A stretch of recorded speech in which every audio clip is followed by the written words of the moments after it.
Hey, what's going on, Scat Crew? Welcome back to another NBA discussion / celebration, because that's what this video is gonna be mostly. Us Celtics fans, you know, we just had the roughest journey here, man. We've been through it all. Man, this is crazy, bro. This is maybe the easiest path to the finals, and I'm damn sure taking it, man. I told you, the only way the Celtics weren't gonna be in the finals this year is if somehow playoff Butler got the job done again. It was gonna take a Jimmy Butler performance beyond belief for us to not be where we are today. I think most of us predicted the Celtics would make it to the finals. I had the Celtics and the Nuggets. That was my finals prediction. So yeah, man, we're gonna talk about the Celtics. They faced the Indiana Pacers. And oh, before we get into that, some of y'all owe me an apology acting like the Timberwolves couldn't force a game 5 or 6. Some of y'all was getting disrespectful. Anthony Edwards didn't go for a 40 ball yet. He still got a chance to get a 40 ball. He's gotten a 40 ball in each series. I'm still waiting for the 40 ball. The Celtics, man, especially with Tyrese Halliburton going down, it was like a foregone conclusion that they were gonna win this in like 4 or 5. Now, if Tyrese Halliburton was healthy, man, Nimhard is nice, man. Pascal, it probably would have went 6. It depends. If the Celtics played stupid basketball, which they do under pressure a lot, it probably would have went 7. We probably would have won it out. We probably would have thugged it out in 7 and won in 7 on Boston. But if we had played well and not done stupid stuff, we probably would have won in 6. So we were gonna win in 6 or 7. I was very impressed. The Pacers have are a very good young core. A lot of people are talking about the Timberwolves, the Thunder as really good young teams, and they are. But no one is really talking about how young and good the Pacers are in the East. Even the Knicks. The Knicks are older than them. The Knicks don't have the future that the Pacers do. So I think that we gotta give some love to the Pacers, man. The Pacers GM they're constructing almost a perfectly balanced team. They got a center. The only problem is their center can't rebound for a damn thing. Miles Turner might be the worst rebounding center we've seen in the last decade. No cap. Like that is terrible.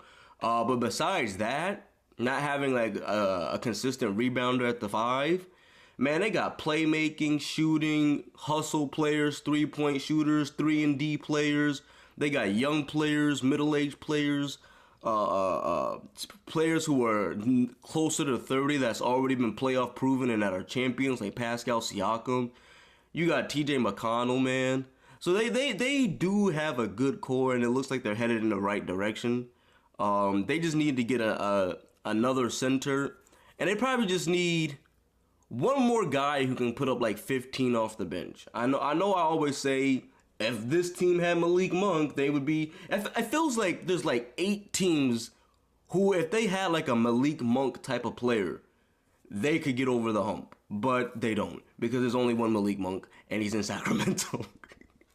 So shout out to the Pacers, man. But let's get into the. Oh, and also check the description. I forgot to say that at the beginning. But yeah, man, let's get into the Celtics, man. Jaylen Brown, Conference Player of the Year. Is that what they call it? He won the best player of the conference, all right? Jason Tatum won it 2 years ago when the Celtics went to the finals. Jaylen Brown, I was so happy for Jaylen Brown. I'm not going to lie to you. He deserves all the criticism, all the jokes, all the left-handed, he can't go left jokes. Oh, my goodness. And now all the haters have to shut the hell up.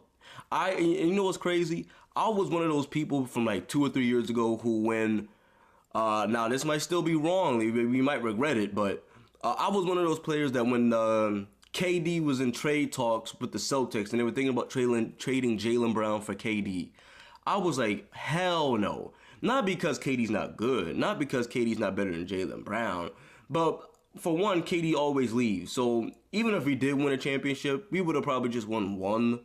And then who knows, he could have left. And then our team would have been miserable for like however long, and now we don't have JB.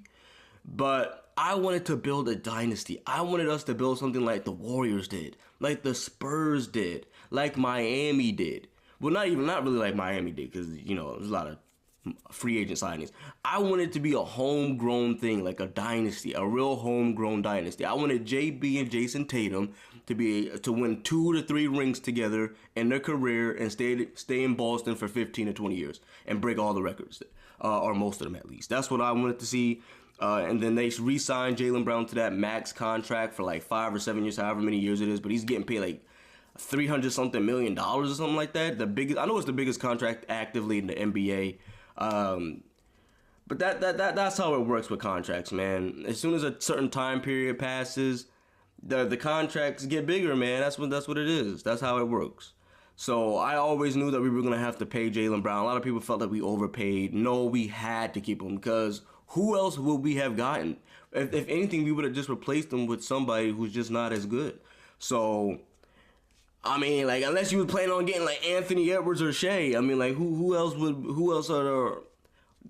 you want to put over Jaylen Brown? Like, I'm not taking Donovan Mitchell over Jaylen Brown, personally, because of the defense. I mean, that might not be the worst option. That might be like the third best option that could have happened. But anyway, I want Jaylen Brown. That's the point. That's the damn point, all right? I'm not going to get into a Donovan Mitchell, Jaylen Brown debate. Donovan Mitchell is a little bit better consistency-wise. I'm not going to get into all that. But the point is, I want Jaylen Brown. I want him on the team. We deserve him. He deserves this. So I knew this was going to get here. We all did. This was the easiest cakewalk to the finals. Think about it. Who did we play in the first round? Oh, yeah, Donovan Mitchell. We played Donovan Mitchell. Well, we kind of played Donovan Mitchell. He was absent for a lot of that series. And then second round, who did they play in the second round? It's hard to remember who they played because we didn't really care. So I know they played Cleveland in the first round. Who did they play in the second round? Because it wasn't the Knicks. Oh, yeah, I'm tripping. We played Miami in the first round. I just couldn't, my brain could not process that, playing Miami in the first round, because we always play them in the conference finals. Oh, and that's why I didn't remember, because they didn't have Jimmy Butler. So we played a Jimmy Butler-less Miami Heat led by Bam and Tyler Hero. That's spooky. And then we beat Donovan Mitchell for a game, and then he was absent for the rest of the series. And then we won in like 4 or 5. I think we won in 5, yeah. And then we played Tyrese Halliburton for like a game. Damn. That cakewalk to the finals, boy. Hey, I will take it. I will take it, man. We deserve this as Celtics fans. I want this. Now, like I said, I did think that the Knicks were going to be the ones that we would face in the conference finals. I thought it would be Knicks, Celtics. Now, I'm not going to give the Knicks the injury excuse, like I said. And the reason for that is, before all the injuries even happened, they let the Pacers gain confidence, and they let the Pacers stick around, all right?